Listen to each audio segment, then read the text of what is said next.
এবং আমাদের এই খোয়াই জেলা হাসপাতালে এখন আমাদের রাজ্য সরকারকে প্রথমেই আমি ধন্যবাদ জানাই, কারণ আমাদের এর মধ্যে যারা স্পেশালিস্ট ডাক্তারবাবু দিয়েছেন তার মধ্যে আমাদেরকে একজন গাইনোকোলজিস্ট দিয়েছেন।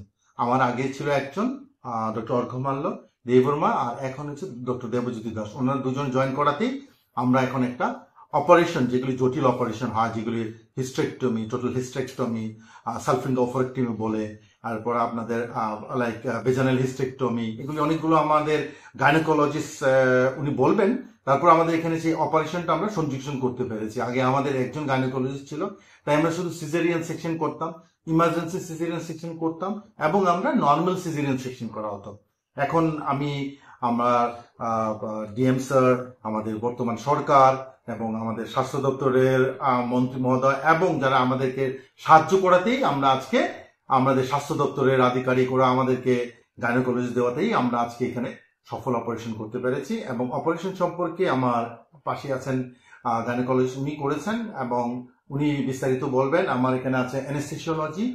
আমরা অ্যাকচুয়ালি আমাদের অ্যানেস্থেসিয়া, এখন আমরা সার্জারি করতে শুরু করেছি, আমরা এখন অর্থোপেডিক্স কেস শুরু করতে চলছি, এবং ইএনটিরাও এখন তৈরি হচ্ছেন আমাদের এখানে অপারেশন করার জন্য। আমরা যে ওটি আছে এখানে, তাই আমাদের অ্যানেস্থেসিওলজি বেসিক্যালি আমাদের একজন লাগবে।